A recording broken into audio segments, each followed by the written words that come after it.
नमस्कार, राज्यसभा टीवी में आपका स्वागत है।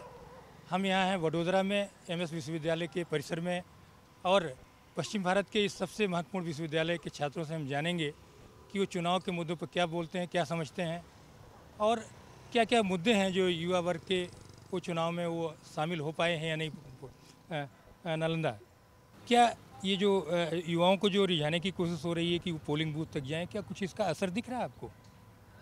हाँ, असर मुझे ज़रूर दिख रहा है क्योंकि मैंने हमेशा मेरी फ्रेंड से भी बात की है और जब भी मैं क्लास आती हूँ हमारे बीच यही राजनीतिक डिस्कशन चर्चाएं कुछ ज़्यादा ही हो रही हैं। लोग कह रहे हैं कि जो भी कांग्रेस ये बैनर्स लगा रही है हर चौगड्डे पे कि प्रश्न पूछना चाहिए आम आदमी को गवर्नमेंट से, सरकार से पूछना चाहिए कि क्या वो आम आदमी को ये चीज़ प्रोवाइड कर रही है या नहीं। तो हम लोग क्लास में यही डिस्कस करते रहते हैं कि सच में बीजेपी ने कुछ प्रोवाइड किया है या फिर कांग्रेस ने किया है। हम आपसे जानेंगे कि क्या आप क्या सोच रहे हैं जी, जैसे इन्होंने बात की भक्ति ने कि इलेक्शंस का इस बार जो कैंपेनिंग हो रहा है वो हर बार से ज़्यादा ही हो रहा है और वो एक्चुअली में दिख रहा है क्योंकि जैसे इन्होंने कहा कि हमारे दोस्तों के बीच में बात हो रहा है जो यूजुअली नहीं होता है। एक अगर दो यूथ्स मिलेंगे तो वो लोग बात करेंगे कि हम पिक्चर देखने जाते हैं, ये जा रहे हैं वो जा रहे हैं, लेकिन कैंपेनिंग और इलेक्शंस का इस बार इतना प्रभाव है, इतना चर्चा है कि हम लोग भी उसी के बारे में रोज़ एक बार तो बात करते ही है। उम्र हो चुकी है, we have the right to vote, democracy है तो वोट तो करना ही है। अच्छा पूर्णिमा जी, आप क्या कहेंगी? सर मैं ये कहना चाहूँगी लाजमी है कि आजकल इतना ज़्यादा आरोप और प्रत्यारोपण जो कांग्रेस और बीजेपी एक दूसरे को करे जा रहे हैं उसका असर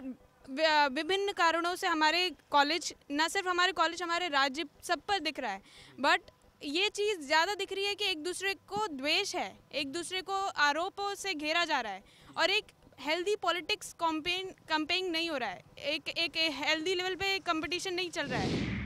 और अगर कैंपेन की बात करें हम लोग तो मुझे सिर्फ इतना कहना है कि कैंपेन तो बहुत ज़ोरों शोरों से हो रहा है क्योंकि अभी अगर हम लोग यूथ यंगस्टर्स ले तो हम लोग का ज़्यादातर इंटरनेट में टाइम चला जाता है। तो वहाँ पे भी यूट्यूब में अगर आप देखें तो यूट्यूब से पहले जो एडवर्टाइज़ आती है वहाँ पे भी बीजेपी या कांग्रेस की एडवर्टाइज़ वो लोग बताते हैं। बेसिक जो इश्यूज़ हैं यूथ के, क्या वो जो राजनीतिक दल हैं उनके एजेंडे में आ पा रहे हैं या नहीं आ पा रहे हैं, या जो युवाओं में जो अभी वोटिंग के प्रति जो एक हताशा रही है उसके क्या कारण आपके हिसाब से क्या नज़र आता है? जो भी यंगस्टर्स हैं उनके जो भी प्रॉब्लम्स है वो पूरी तरह से कवर नहीं होते हैं। कई जगहों पे ऐसा होता है, यूनिवर्सिटीज़ में, बड़ी बड़ी यूनिवर्सिटीज़ में बहुत प्रॉब्लम्स होते हैं लेकिन वो मामला ऊपर से दबा दिया जाता है, उसको रूट्स पे जाके उस पर कड़ी कोई नज़र नहीं रखी जाती है। तो मैं चाहती हूँ कि चाहे कोई भी सरकार आए, चाहे कांग्रेस आए या बीजेपी आए, मैं चाहती हूँ कि वो यूनिवर्सिटी, स्कूल या फिर कॉलेज लेवल के किसी भी छात्र या फिर टीचर्स, प्रोफेसर्स के लेवल पे, हाँ, एजेंडे पे लेना चाहिए। कोई भी सरकार आती है पर एज अ यंगस्टर एक यंगस्टर ये सोचता है कि मुझे क्या फ़र्क पड़ेगा। फ़र्क तो उसे पड़ता है पर वो सोचता नहीं है कि उसे किस तरह से फ़र्क पड़ता है। डायरेक्टली इनडायरेक्टली फ़र्क दोनों को पड़ता है, पर वो ये सोचेगा मुझे जाके क्या, दूसरे जा रहे वोट करेंगे जो जीतेगा भी। बात ये हो जाती है यहाँ पे कि जब तक हम पे बात नहीं आती तब तक हम सोचते नहीं है कि वोट करें। लेकिन बात यही है कि अगर डेमोक्रेसी है, हमें राइट दिया गया है वोट करने का, ठीक है, आपको ये पार्टी नहीं पसंद, दोनों पार्टी नहीं पसंद, तो वहाँ जाइए, एटलीस्ट फॉर्म भरिए जिसमें लिखा होता है कि मुझे कोई भी पार्टी नहीं पसंद, पर एटलीस्ट आप जाइए, अटेंडेंस भरिए वहाँ की वोटिंग के लिए, तो वो बहुत ज़रूरी हो जाता है। कोई भी पार्टी हो, चाहे वो भाजपा हो या कांग्रेस हो, वो चीज़ ये ध्यान में रखनी चाहिए, अगर सिर्फ युवा वर्ग जो हमारे राज्य में है उनके बारे में सोचना हो तो उनके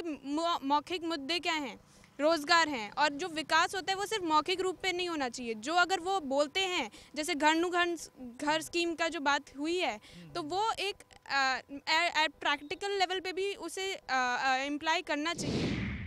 देश को चलाने के लिए कुछ ऐसे पार्टी को आना चाहिए जो एकदम स्टेबल हो, जो ये मुद्दों को एजेंडे में ले और उस पर काम करे। कि जो स्टूडेंट कम्युनिटी है, यूथ कम्युनिटी है, उसके बेसिक इश्यूज़ क्या क्या हैं और क्या वो इस बार जो चुनाव हो रहा है उसमें कहीं वो नज़र आ रहे हैं? वो स्टूडेंट्स के बेसिक मुद्दे तो मेरे हिसाब से यही होंगे कि यहाँ एजुकेशन लेवल पे, यूनिवर्सिटीज़ पे, स्कूल्स पे काफ़ी सारे चेंजेस आते हैं। इतने सारे चेंजेस जो बीच के जो गैप होता है कि हर 6 महीने में एक चेंज आता है कि अब आपको ये एग्ज़ाम नहीं वो देने, जैसे अभी 12वीं के सेमेस्टर्स हो गए हैं, तो उसके बाद भी जो पहले गुजकेट की एग्ज़ाम दी जाती थी तो अभी उसकी कोई और एग्ज़ाम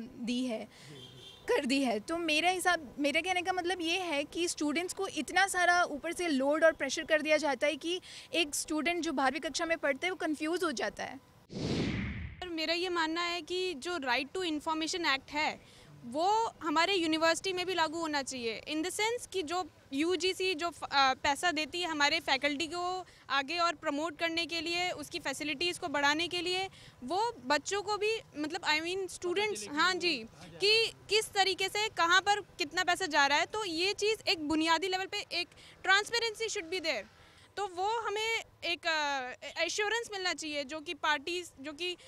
जो भाजपा है, जो कांग्रेस है, इन सबको मुद्दों को आगे बढ़ाती है और फिर ये एलिगेशन लगाती है कि हमने इतने रोज़गार दिए, इतने रोज़गार हम देने वाले हैं, वो सारे सच होने चाहिए। कॉलेज में देखने जाए तो कोई बंदा अगर अमीर हो तो वो पैसे भर के एडमिशन ले लेगा, पर कोई गरीब अगर वो अच्छे से टैलेंटेड भी हो, सीरियस होशियार हो, तो भी उसको एडमिशन नहीं मिलता जस्ट बिकॉज कि उसके पास पैसे नहीं होते। तो ये मैं एक पॉइंट करना चाहूँगी कि ये इस पे कुछ करना चाहिए।